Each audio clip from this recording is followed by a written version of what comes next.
कैसे हैं। आज हम पढ़ने वाले हैं कॉन्ग्रुएंसी ऑफ ट्रायंगल के बारे में, जो कि ज्योमेट्री का बहुत ही इम्पोर्टेंट कॉन्सेप्ट है। तो अगर आप कल का लेक्चर नहीं देखे हैं तो जाकर ज़रूर देख लीजिएगा, क्योंकि हमने बेसिक कॉन्सेप्ट वहाँ पे क्लियर कर दिया है आज के लेक्चर को समझने के लिए, ठीक है। और अगर आप 9th या 10th में या किसी भी एग्ज़ाम का प्रिपरेशन कर रहे हैं, वन डे एग्ज़ाम का, तो आपके लिए बहुत ही बेनिफिट होने वाला है ये लेक्चर। तो हम शुरू करते हैं और पिछला लेक्चर को 5 मिनट में रिवीजन कर लेते हैं, ताकि आपको आज का लेक्चर अच्छे तरीके से समझ में आए। तो हमने कल पढ़ा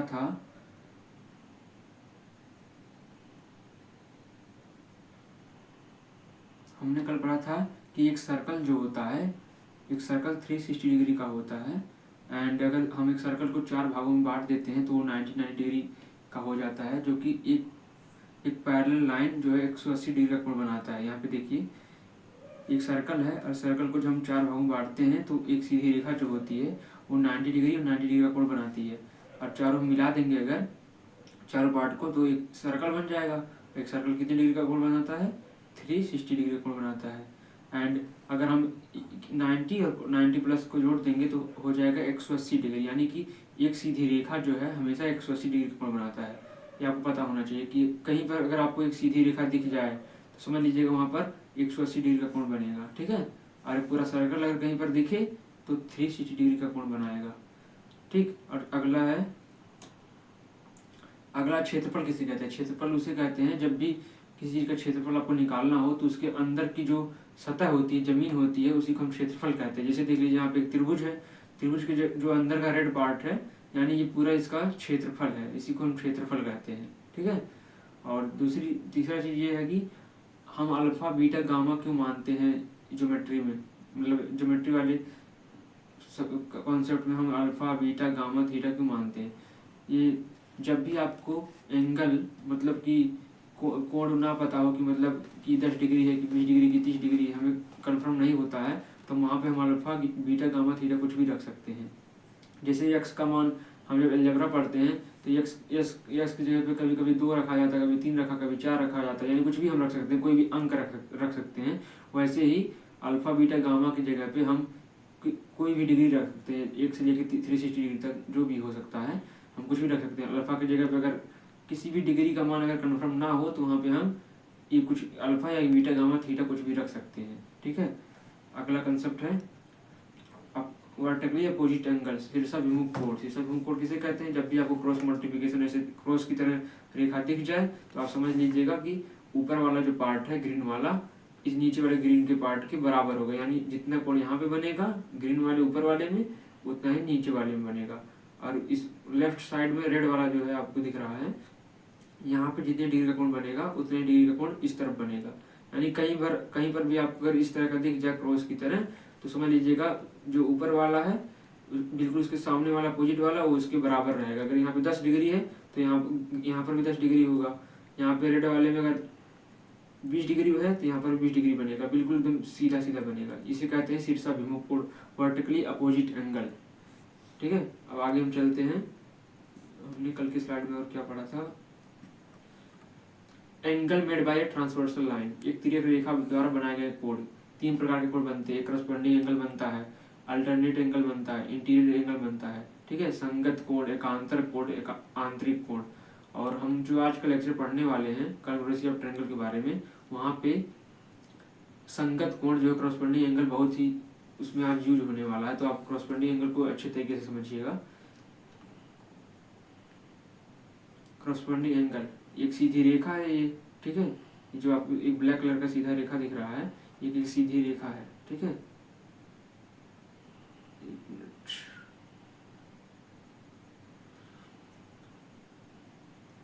ये जो आपको ब्लैक कलर का दिख रहा है एक सीधी रेखा है, ठीक। और अगर ये जो रेखा है इसे हम कहते हैं तिर्यक रेखा, ट्रांसवर्सल लाइन, इसे हम कहते हैं तिर्यक रेखा, तिर्यक रेखा, ठीक है। और ये है एक सीधा रेखा, बिल्कुल सीधा रेखा, ये रहा और ये रहा, ठीक है। अब संगत कोण बिल्कुल बहुत अच्छे तरीके से समझिएगा, क्योंकि आज असंगत कोण जो है आज यूज होने वाला है आज के कॉन्सेप्ट में। तो यहाँ पे संगत कोण का मतलब ये होता है, ये 4 पार्ट में डिवाइड कर दे, ये तिर्यक रेखा जो 4 पार्ट में, एक एक्स ए बी वाई, ठीक है। तो यहाँ पे जो ऊपर वाले साइड में बाएं तरफ जो एक्स डिग्री का कोण बनाया है, ठीक है, वही नीचे वाले में ऊपर की साइड में बिल्कुल उसी जगह पे देखिए यहाँ पर एक्स है ना, एक्स डिग्री का कोण बनाएगा। फिर ऊपर वाले देखिए राइट में ए डिग्री का कोण बनाया है, तो नीचे वाले में भी ए डिग्री का कोण बनाएगा। फिर नीचे वाले में लेफ्ट साइड में बी डिग्री का कोण बनाया है, तो नीचे वाले में बी डिग्री का कोण बनाएगा, यहाँ पर देख लीजिए। फिर ऊपर वाले में राइट साइड में, नीचे वाले में देखिए वाई जो है नीचे वाले लेयर में है, ठीक है, वाई राइट साइड में वाई डिग्री का कोण बनाया है, तो नीचे वाले में भी राइट साइड में वाई डिग्री कोण। यानी कि अगर यहाँ पे 20 डिग्री है तो यहाँ पर भी 20 डिग्री का कोण बनेगा। अगर यहाँ पे 160 डिग्री कोण बना रहा है तो यहाँ पर भी आपका 160 डिग्री कोण बनेगा, ठीक है। यानी जितना डिग्री का कोण यहाँ पे बनेगा उतना डिग्री कोण यहाँ पे बनेगा, इसी को कहते हैं हम संगत कोण, कॉरस्पॉन्डिंग एंगल, ठीक है। अल्टरनेट एंगल किसे कहते हैं? अल्टरनेट एंगल समझने के लिए आपको शीर्षाभिमुख कोण पता होना चाहिए, जो एक सीधी रेखा होती है, यानी कि जो कोण यहाँ पे बनेगा वही कोण यहाँ पे बनेगा, ठीक। सिमिलरली यहाँ पे जो कोण बनेगा वही कोण यहाँ पे बनेगा।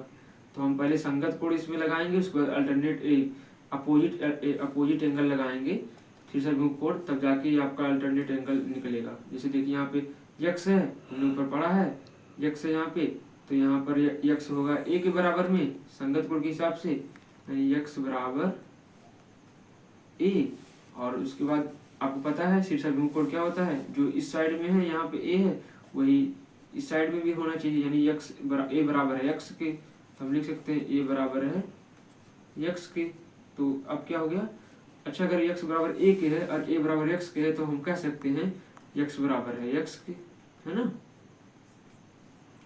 तो देखिए ये जो ऊपर वाला यक्स है आपका यक्स है, ये किसके बराबर हो गया, इस वाले नीचे वाले में राइट साइड में। क्यों हुआ, क्योंकि हमने संगत कोण से यक्स ऊपर वाले लेयर लेफ्ट साइड में यक्स है, तो नीचे वाले में ए भी लेफ्ट साइड में है, तो यक्स बराबर ए हमने कर लिया। फिर उसके बाद हम शीर्षाभिमुख कोण के हिसाब से ए को ए बराबर एक्स होता है, यानी जो कोण यहाँ पे बनता है वही कोण यहाँ पे बनता है। अगर यहाँ पे 10 डिग्री का कोण बन रहा है तो यहाँ पर 10 डिग्री कोण बनेगा, तो हम कह सकते हैं ए बराबर एक्स है। जब ए बराबर एक्स है तो यानी कि ये तीनों एक दूसरे के बराबर हैं, तो हम कह सकते हैं एक्स बराबर एक्स के है, ठीक है। ये है आपका अल्टरनेट एंगल, एकांतर कोण। ऐसे ही और आगे भी ये लग जाएगा। वाई कैसे हुआ, वाई बराबर है डी के, ठीक है, वाई बराबर डी के, और वाई ये शीर्षाभिमुख कोण हो गया वाई बराबर डी के, और संगत कोण क्या गया वाई की जगह पे यहाँ पे वाई है, तो यहाँ पे वाई बराबर बी हो जाएगा। देखिए यहाँ पे लिख देते हैं वाई बराबर बी के, संगत कोण के हिसाब से ऊपर वाले में दाएं साइड, नीचे वाले में ऊपर वाले में दाएं साइड, वाई बराबर बी के। अब बी बराबर है वाई के, शीर्षाभिमुख कोण बी बराबर वाई के, तो हम कह सकते हैं वाई बराबर वाई के, ठीक। ये है आपका एकांतर कोण। आंतरिक कोण किसे कहते हैं, आपको पता हमने बताया है, एक सीधी रेखा जो होती है ये हमेशा 180 डिग्री का कोण बनाता है, 180 डिग्री का कोण बनाता है। तो यहाँ पे देख लीजिए एक सीधी रेखा यहाँ से यहाँ तक सीधी रेखा पूरा गया है। तो अगर इस कोण को, जो भी कोण होगा यक्स, मान लीजिए यक्स कोण है, इसको और इसको मिला देंगे, टोटल कितना हो जाएगा 180 डिग्री है, यानी कि यक्स प्लस वाई बराबर 180 डिग्री। क्यों, क्योंकि टोटल 180 है, तो हम दोनों कोण को जोड़ देंगे। अगर ये मान लीजिए 100 डिग्री है तो ये 80 डिग्री होगा, ये 70 डिग्री है तो 110 डिग्री होगा, है ना। टोटल मिलाकर 180 डिग्री। यानी कि हमेशा जो है जब भी सीधी रेखा कहीं पर आपको दिखे इस तरह से, ठीक, और एक रेखा खींचा गया है यहाँ पे तिर्यक रेखा, तो समझ लीजिएगा जो रेखा है सीधा यहाँ से यहाँ तक इस कोण को और इस कोण को जोड़ करके 180 डिग्री का कोण बनता है। इसी को हम कहते हैं आंतरिक कोण, ठीक है। आगे देख लेते हैं। अब कॉरस्पॉन्डिंग साइड किसे कहते हैं, कॉरस्पॉन्डिंग साइड उसे कहते हैं जब किसी भी कोण का मतलब आपको भुजा निकालना हो, कॉरस्पॉन्डिंग साइड निकालना हो, तो हम क्या करेंगे। अगर मान लीजिए हमको ए का निकालना हो, ठीक है, देखिए तीर का निशान है नीचे ना, तो हम अगर ए का निकालना हो कि भुजा क्या है, ए का कॉरस्पॉन्डिंग साइड क्या है, तो हम निकालेंगे। ए से बिल्कुल सीधे देखेंगे, देखिए नीला ब्लू कलर का है, नीचे गया है, इस वाले को रिप्रेजेंट कर रहा है ना, बी सी रेखा को, बी से लेकर के सी तक जो रेखा खींचा गया है, ये किसका भुजा है, संगत भुजा, ये है ए का, यानी कि ए का संगत भुजा बी सी हो गया, ठीक है। अगर हमें सी का निकालना है संगत भुजा क्या होगा, यहाँ पे सी है, सी से हम बिल्कुल सीधे देखेंगे इस तरफ, देखिए तीर गया है, यानी ए सी ए बी रेखा है, ठीक है, ए बी रेखा है, तो सी का संगत भुजा ए बी हो गया, ठीक है, सी का संगत भुजा ए बी हो गया।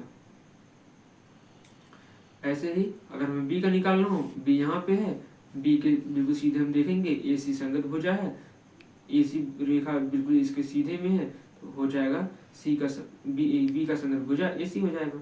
यानी कि एक त्रिभुज है, त्रिभुज का अगर संगत भुजा में निकालना है तो देखना पड़ेगा किस एंगल का निकालना। अगर हमें ए का निकालना हो तो ए से हम बिल्कुल सीधी रेखा देखेंगे, दो साइड जो दिखेगा वही उसका भुजा हो जाएगा, यानी ए का साइड भुजा हो जाएगा ए बी सी, और सी का हो जाएगा ए बी, और बी का हो जाएगा ए सी, ठीक है। अब हम पढ़ने वाले हैं आज का लेक्चर कॉन्ग्रुएंसी ऑफ ट्रायंगल के बारे में, ठीक है, अच्छी तरह समझिएगा आप लोग। अब इस कॉन्ग्रुएंसी ऑफ ट्रायंगल होता क्या है, मतलब त्रिभुज की सर्वांग समता, ठीक है। अब कहेंगे सर्वांग समता क्या होता है।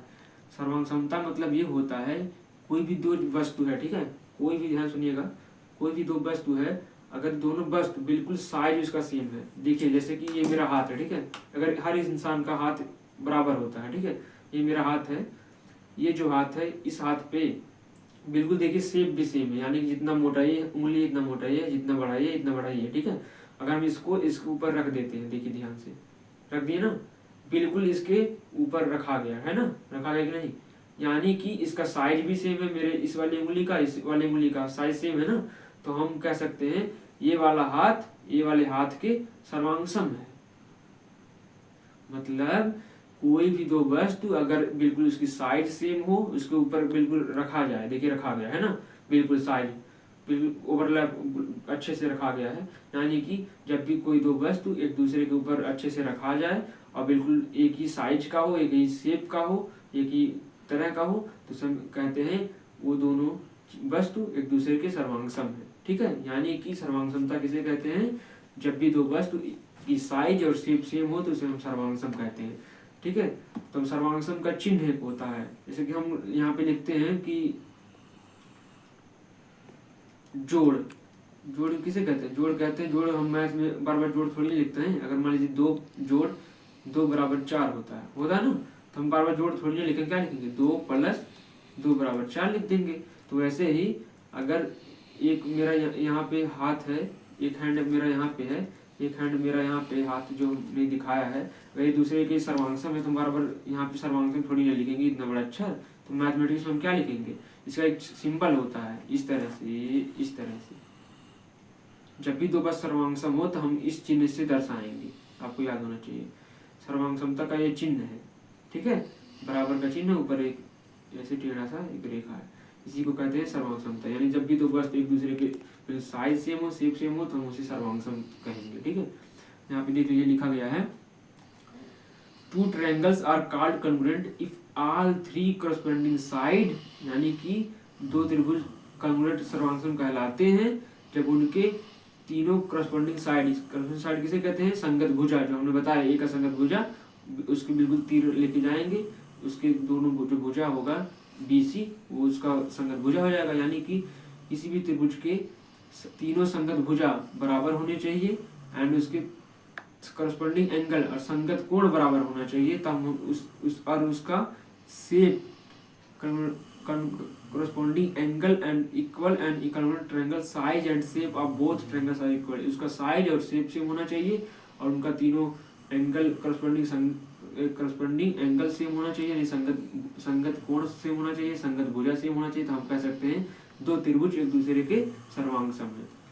प्रॉपर्टी ऑफ कॉन्ग्रुएंट ट्रायंगल, सर्वांगसमता त्रिभुज की विशेषताएं होती है, size and shape of the congruent triangle are same, यानी अगर size and shape of the same है तो हम कह सकते हैं कि ये त्रिभुज एक दूसरे के सर्वांगसम है।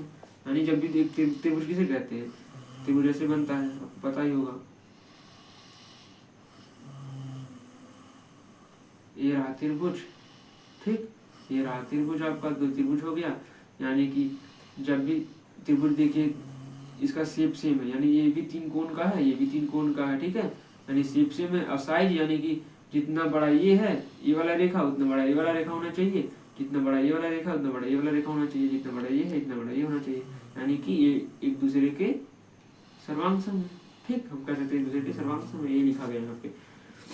To congruent triangle can be superimpose side to side and angle to angle. Superimpose का मतलब इसमें लिखा गया है जब दो त्रिभुज एक दूसरे के सर्वांगसम होते हैं तो एक दूसरे के ऊपर रखने पर बिल्कुल रखा जाते हैं, बिल्कुल मतलब एक साइज का होता है। जैसे हमने हाथ के ऊपर हाथ रखा, बिल्कुल देखिए बिल्कुल उसके ऊपर रखा गया। ऐसे ही जब दो त्रिभुज एक दूसरे के सर्वांगसम होते हैं तो एक दूसरे के ऊपर सुपर इम्पोज हो जाते हैं, यानी कि उसके ऊपर रखा जाता है, तो हम कह सकते हैं एक दूसरे के सर्वांगसम है। ठीक है, और the symbol of congruency is this. देखिए यहाँ पे है सिंबल, इसका सिंबल मतलब चिन्ह है, यहाँ पे देखिए लिखा गया है, हमने आपको यहाँ पे बताया भी। ठीक है, इज इक्वल, देखिए क्या हो सकता है, the area and perimeter of to congruent triangle is equal. Perimeter मतलब होता है तीनों भुजा को, ये जो भुजा है ना, एक यहाँ पे एक यहाँ पे है, एक यहाँ पे एक यहाँ, एक यहाँ पे, इन तीनों का जोड़ देंगे, जिधर मान लीजिए 2 सेंटीमीटर है, 1 मिनट देखिए, ये होता है 3।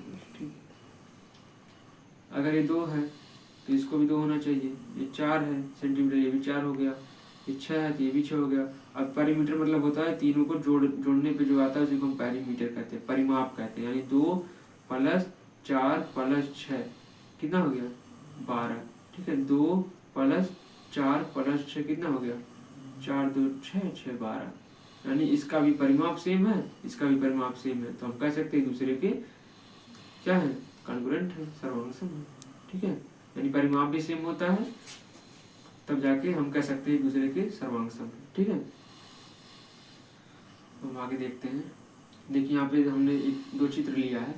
देखिए यहाँ पे ब्लू कलर का जो आपको दिख रहा है, ब्लू कलर का जो आपको दिख रहा है, ये वाला सर्कल, ये वाला सर्कल, बिल्कुल देखिए एक साइज का दिख रहा है। ठीक है, साइज का है और एक ही कलर का है, बिल्कुल एक दूसरे के ऊपर अगर हम रखेंगे सर्कल को तो बिल्कुल एक अच्छे से रखा जाएगा, यानी कि एक दूसरे के क्या है, सर्वांगसम। तो हम कह सकते हैं यहाँ पे कि ये वाला जो सर्कल है, ये वाला सर्कल है गोलाकार, एक दूसरे के सर्वांगसम है, हम लिख सकते हैं ना। और यहाँ पे देख लीजिए एक दो यहाँ पे चित्र बना है, जिस तरह से इसका देखिए है बना, गोलाकार है, और बिल्कुल यहाँ पे देखिए 1 2 3 4 5 6 7 8 9 10 रेखा यहाँ पे देखिए दिख रहा है, 1 2 3 4 5, एक ऊपर 6, एक 7, एक 8, एक 9, एक 10, यानी 10 यहाँ पे है, यानी कि हम कह सकते हैं इसका शेप और साइज दोनों सेम है, शेप और साइज दोनों सेम है, तो एक दूसरे के क्या है, सर्वांगसम है। कह सकते हैं कि एक दूसरे के सर्वांगसम है। और यहाँ पे देख लीजिए 2 चित्र, यहाँ पे देखिए ये वर्गाकार है, ये यहाँ पे देखिए मुड़ गया है, यानी कि इसका क्या है, शेप जो है सेम नहीं है। तो ये जो है एक दूसरे के सर्वांगसम नहीं है। ठीक है, यानी कि सर्वांगसमता उसे कहते हैं उसका शेप और साइज एक दूसरे के समान हो, शेप साइज दोनों, तो हम कह सकते हैं एक दूसरे के सर्वांगसम है। यानी कि आपको 2 वस्तु दिख रहा है तो आप उसके ऊपर रख रहे हैं, अगर बिल्कुल एकदम उसके ऊपर रखा जा रहा है तो आप कह सकते हैं एक दूसरे के सर्वांगसम है। यहाँ पे देखिए पहला वाला सर्वांगसम था, ये दूसरा वाला ये वाला चित्र भी सर्वांगसम है, ये लेकिन नीचे वाला सर्वांगसम नहीं है। तो आपको क्लियर हो गया होगा। तो हम अब मैथमेटिक्स में हम अब तो बार बार हम जब क्वेश्चन दिखेगा तो बार बार चित्र तो आएगा नहीं। ठीक है, आपका उसमें आपको माप दिया रहेगा कि 2 सेंटीमीटर 4 सेंटीमीटर है, ये इतना है, इतना, इसका कोण इतना है, इसका कोण इतना है, तो आप बताइए ये सर्वांगसम है कि नहीं सर्वांगसम है। तो हमें कैलकुलेशन करके पूरा इसको सॉल्व करके निकालना पड़ेगा। तो उसके लिए 5 नियम है, आपको 5 नियम में पता चल जाएगा सर्वांगसमता के, तो आप इजीली आराम से क्वेश्चन सॉल्व कर सकते हैं। ठीक है, तो हम देखते हैं आज 2-3 नियम देखेंगे, कल 2 नियम बचेगा देखेंगे क्योंकि वीडियो लंबा हो जाती है। ठीक है, तो देखिए 5 नियम कौन सा है, कंडीशन ऑफ कॉन्ग्रुएंसी, सर्वांगसमता की शर्तें, AAS ES RHS, यानी एंगल साइड, कोण भुजा, भुजा side angle side, angle, right right, ये जो RH आपको दिख रहा है राइट एंगल का है, ये वाला इस तरह का, ठीक है। RH ये हाइपोटेन्यूस हो गया, ठीक है। इस वाला ये वाला है, यहाँ पे आपको ये हमेशा 90 डिग्री दिखेगा, ये वाला जो है बिल्कुल सीधा जो रेखा आपको दिख रहा है 90 डिग्री का हुआ, ये वाला जो है हमेशा 90 डिग्री का कोण बनाएगा, ठीक है। तो हम आज पढ़ेंगे 3 पढ़ेंगे, एक AAS, SAS, SSS, ठीक है। तो देखिए पहला है हमारा नियम AAS मतलब A से एंगल, S से साइड, यानी कि कोण भुजा नियम, एंगल साइड रूल, ठीक है। तो इसमें देख लेते हैं एंगल साइड का मतलब when two angle and a non-included side of a triangle are equal to the corresponding angle and side of another triangle, then the triangles are said to be congruent by AS rule। यानी जब भी किसी दो त्रिभुज में त्रिभुज के दो कोण और एक गैर शामिल भुजा बराबर हो तो हम कह सकते हैं दो त्रिभुज एक दूसरे के सर्वांग में। मतलब कि यहाँ पे देख लीजिए, अगर आपको कहीं पर भी ये रहा एक त्रिभुज, ठीक, एक त्रिभुज आपको इस तरह का, ठीक, अगर दो कोण बराबर है, यानी कि ये वाला कोण इस कोण के बराबर है और ये वाला कोण इस कोण के बराबर है, ठीक, और गैर शामिल भुजा बराबर होना चाहिए, यानी कि ये वाला इन दोनों के बीच में ये वाला जो है, मान लीजिए यहाँ पे ये वाला जो कोण है और ये वाला कोण है, इसके बीच में कौन सा भुजा है, ये वाला भुजा है। तो कह रहा है कि गैर शामिल भुजा बराबर होना चाहिए, यानी ये बराबर नहीं होना चाहिए। इसमें या तो आप ये वाला ले सकते हैं या तो ये वाला ले सकते हैं, ठीक है। यानी जिस गैर शामिल भुजा वही होगा जो इन दोनों के बीच में ना हो। देखिए इन दोनों के बीच में ये वाला भुजा, यानी ये वाला गैर शामिल भुजा नहीं है, तो हम इसमें से कौन सा लेंगे, या तो ये लेंगे या तो ये लेंगे, ठीक है। जब भी आपको AS रूल को फॉलो करना होगा तो आपको देखना होगा दो कोण बराबर होना चाहिए। अगर ये वाला 60 डिग्री है तो ये वाला भी 60 डिग्री होना चाहिए, ये वाला अगर आपको 80 डिग्री है तो ये वाला भी 80 डिग्री होना चाहिए, ठीक। अब हमें तीसरा चीज क्या देखना है, इसकी साइड एक बराबर होनी चाहिए। कौन सी, ये वाली साइड नहीं, ये वाली साइड नहीं, हमको या तो ये वाली साइड, अगर ये वाली साइड इसमें बराबर है तो इस वाले में भी ये साइड बराबर होनी चाहिए। तो हम कह सकते हैं AAS नियम रूल द्वारा ये एक दूसरे के सर्वांग सम है। यहाँ पे देखिए लिखा गया है, जब किसी त्रिभुज के दो कोण एक गैर शामिल भुजा दूसरे त्रिभुज के संगत कोणों और भुजाओं के बराबर होती है तो त्रिभुज को AAS नियम के अनुसार सर्वांग सम कहा जाता है, ठीक है। देखिए यहाँ पे लिखा भी गया है, यहाँ पे देखिए अल्फा कोण बना है, ठीक है। अल्फा कोण अगर यहाँ पे बना है तो यहाँ पर भी अल्फा कोण बना है, यहाँ पे बीटा कोण है तो यहाँ पर भी बीटा कोण है, यानी जो कोण यहाँ पे है वही कोण यहाँ पे है, जो कोण यहाँ पे है वही कोण यहाँ पे है। अब गैर शामिल भुजा कौन होगा, ये वाला तो होगा नहीं गैर शामिल भुजा, ठीक है, ये नहीं बराबर होगा ये वाला, ठीक है। कर देते हैं, या तो ये वाला बराबर होगा या तो ये वाला बराबर होगा, ठीक है। एक भुजा बराबर होना चाहिए। तो यहाँ पे हमने कौन सा बराबर किया है, देखिए यहाँ पे कोण A बराबर कोण D के, यानी अल्फा बराबर है अल्फा के, यानी ये वाला कोण इस कोण के बराबर है, एक कोण ये हो गया, ठीक।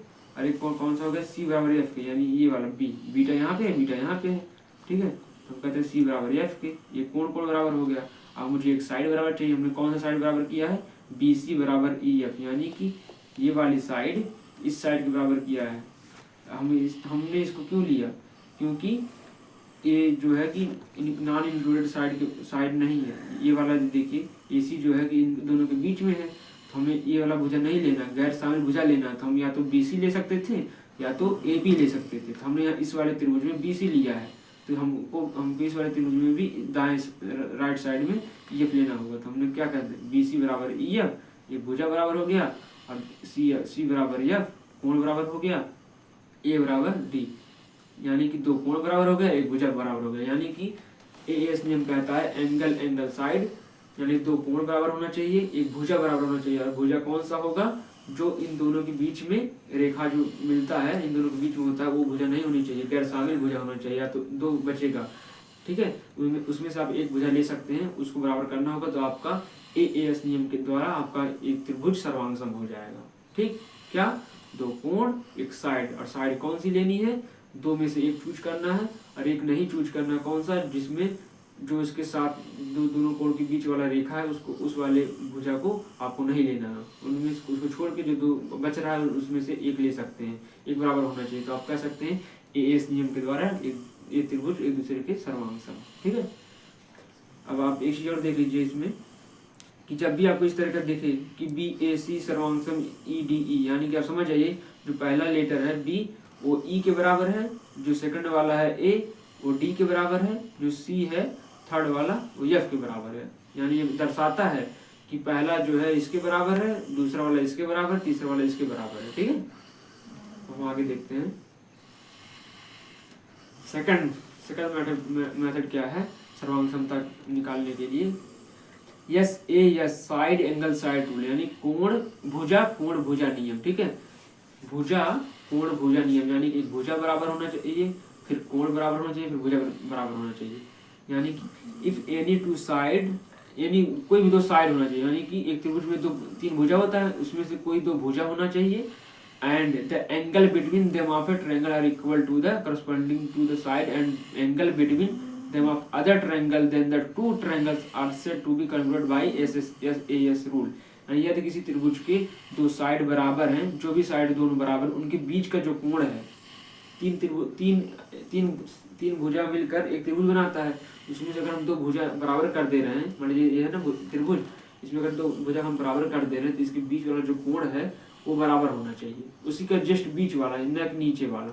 ठीक है। तो हम कह सकते हैं साइड एंगल साइड द्वारा ये त्रिभुज एक दूसरे के सर्वांग सम। यहाँ पे देखिए लिखा गया है यदि किसी त्रिभुज की दो भुजाएं और उनके बीच का कोण दूसरी त्रिभुज की दो संगत भुजाएं और उनके बीच का कोण के बराबर हो तो हम दोनों त्रिभुज यस ए यस नियम के अनुसार सर्वांग सम कह सकते हैं। देखिए यहाँ पे लिखा गया है ए बी सी त्रिभुज है, डी ई एफ त्रिभुज है। ठीक है।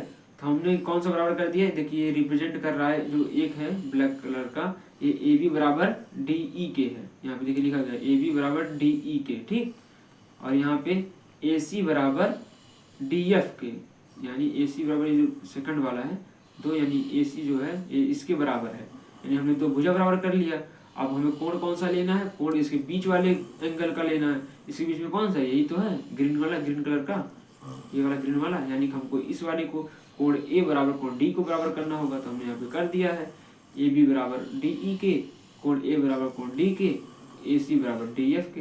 तो हो गया एक दूसरे के सर्वांग सम। यानी कि हमें दो भुजा लेना, दोनों भुजा के बीच वाला जो कोण होगा वही हमारा ए साइड एंगल साइड से रूल से सर्वांग सम हो जाएगा। ठीक है।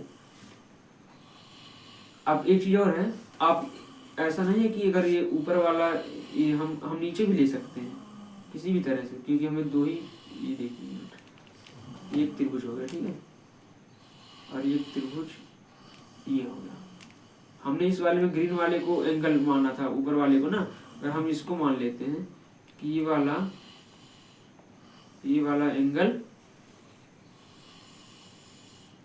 और ये वाला एंगल, ठीक है, एक दूसरे के बराबर है। यहाँ मान लीजिए बी है, ई है, एफ है, डी है, ए। ठीक। और हमने कह दिया कि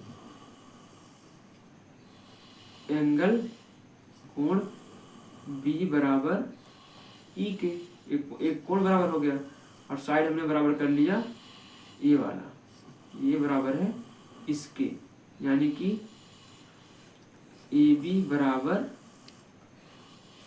डी ई, एक साइड हमने इस वाले को बराबर कर लिया। तो हम देख रहे थे कि साइड एंगल साइड कोण भुजा नियम कैसे है। तो हम इस तरह से भी देख सकते हैं, जैसे कि ये वाला है, अगर हम इस वाले को मान लें कि अगर कोण बी को हम अगर मान लेते हैं कि ए कोण बराबर है कोण ई के। ठीक है।